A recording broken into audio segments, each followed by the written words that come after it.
Hello, welcome to the channel. We will be looking at how do we now interpret our astrological chart or horoscope or Kundli. So, if you're still not aware of how you can generate your own Kundli, please check out the link below in the description box where I have made a separate video on this topic. But if you know already your chart, you have already used that tool to generate your own chart and you want to learn how to interpret it now, then welcome. So this is lesson 1, introduction and lesson 1, and as we go I'll be making more videos on this topic to help you understand and interpret your Kundli. Let's get into the gist of it. So at the very basic level, there are 4 key aspects to understanding astrology. You can say these are the pillars on which every interpretation, prediction, everything is based on these 4 pillars of astrology. So we start with the planets, or also known as the Grahas. Planets, of course, talking in the sense of astronomy, where a planet has a certain definition, so it has to meet certain criteria to be called a planet. We are merely referring as to a planet, to a celestial body. So that way, even moon, which is not a planet technically, but a satellite, is also called a planet in Vedic astrology. Or if you want to be more precise, you can call it a celestial body. It's up to you. Or you can just say Graha.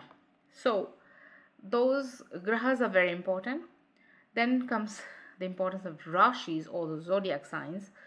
So we do have 12 zodiacs, starting with Aries, ending with Pisces.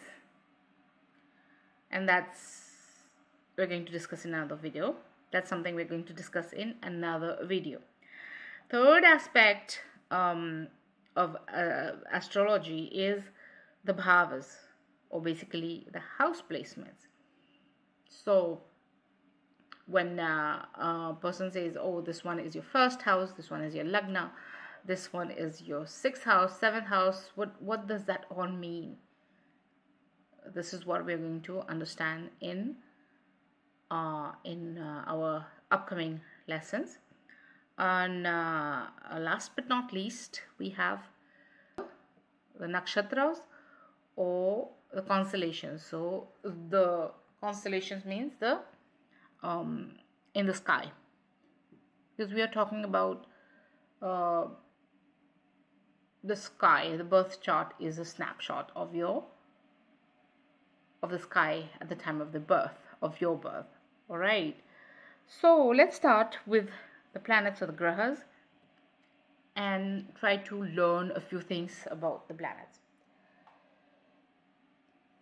All right, so there are 9 celestial bodies that are important in Vedic astrology. If you are a fan of tropical astrology, or you can see that there are some outer planets too, like Neptune, Uranus, and Pluto.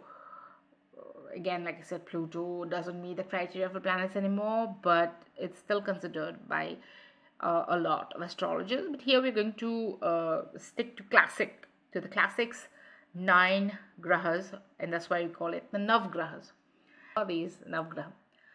Navgrahas are starting with the Sun, or Surya, Moon, also known as Chandra, Mercury, Buddha, Venus is Shukra, Mars is Mangal or Kuja, Saturn is Shani, and then Jupiter, that is also known as the Guru or Brihaspati Dev. Then we have 2 planets known as the shadow planets. They are not real planets, they are like imaginary points in the sky, and they are the north node of the moon, known as Rahu, and the south node of the moon, known as Ketu. So there you go. If you go to a temple and take a closer look at the Navgrahas, you will see that they are usually present in most temples, and they would be made up of 9 statues that are placed in a circular way, and in the middle there is one statue, main one, which is the sun. So if we look at a picture of how traditionally this has been represented, is the sun shining in the middle and then all the other grahas around it. And the earth is central to all this phenomenon of planets moving, but the earth is where we are living, so we don't count the earth as a planet. It has its effect, like the gravity and all the other aspects happening, but it's more like earth is more like the receptive one. All right. Now with each planet, we have certain colors that are associated, certain days of the week that are associated, and also we have certain gemstones that are associated. So this table is trying to capture the different, for example, days here on the right hand side. You can see with the sun, we have the day associated is Sunday. With Jupiter, it's Thursday, and with Saturn, it's Saturday. As far as the colors, so this is given here in this table. Like for example, the sun is associated with the color red and with the ruby gemstone. Jupiter, for example, is associated with the color yellow and with the yellow sapphire or pokraj.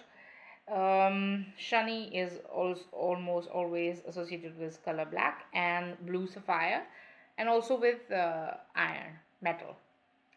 So the list is given here. You can go through it at your own leisure and try to memorize this. I mean, it won't happen overnight, but it takes time and repetition to be able to come with this.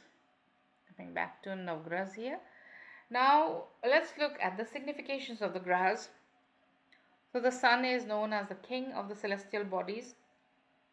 It is very hot because it gives off a lot of energy. And on the spiritual side, the sun represents the soul or father or the fatherly figure energies in our lives.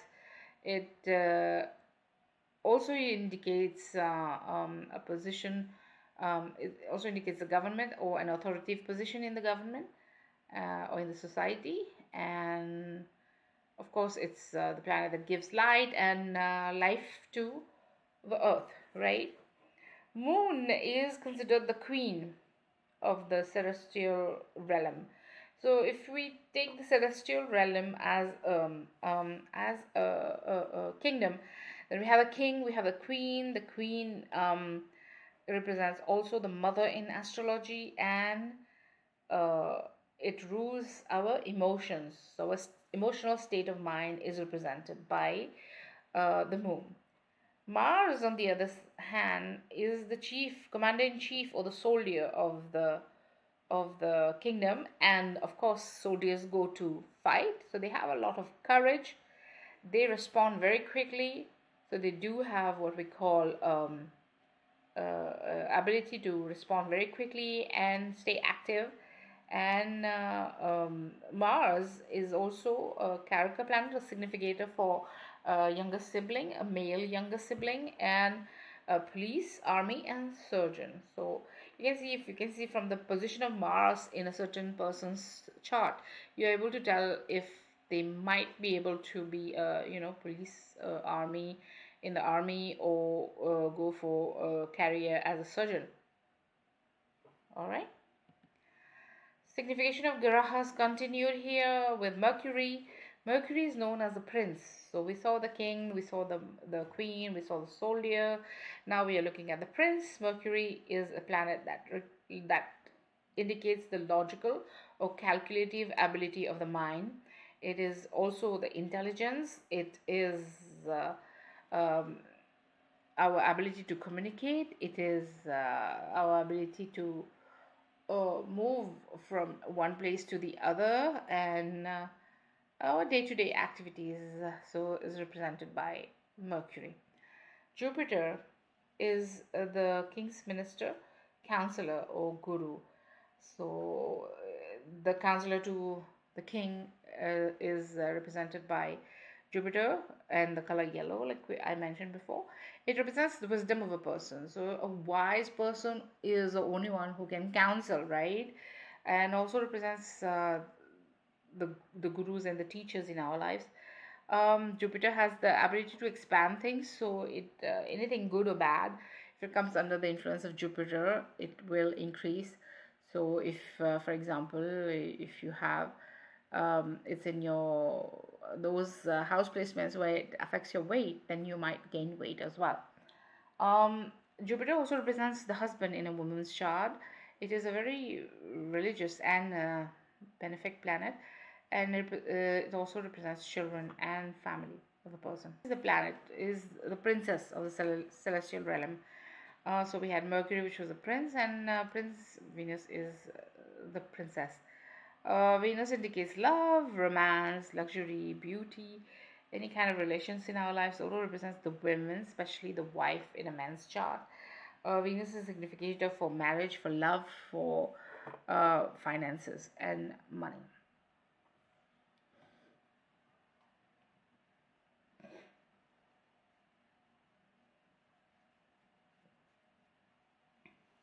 Moving on to Saturn or Shani.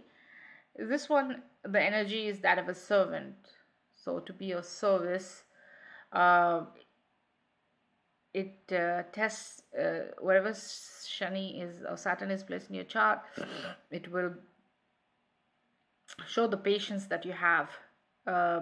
Saturn, it will also delay things in that area of your life, and often you have to work much harder and longer hours to be able to uh, achieve your goals under the if you're under the influence of Saturn.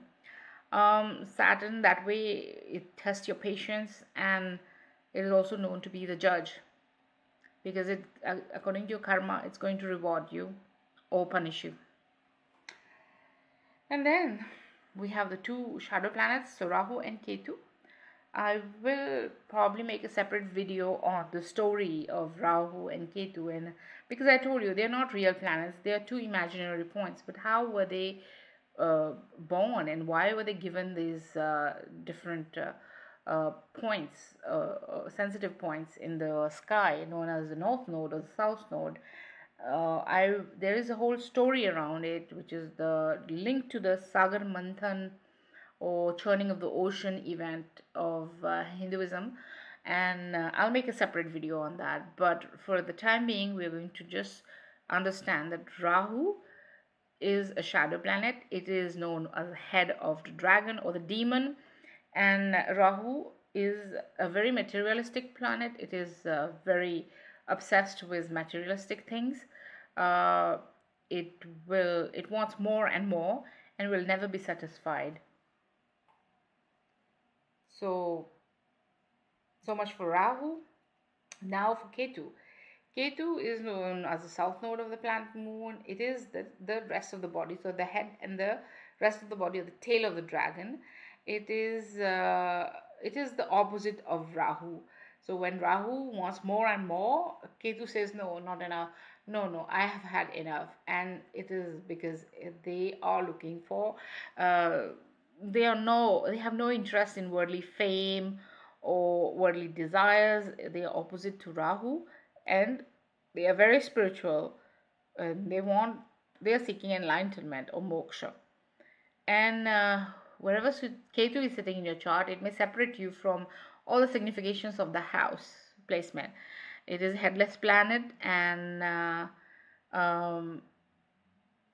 it helps us reflect on our past karmas. Okay. So this is a sort of a quick summary. It's, of course, there is a lot more that you can write about each graha.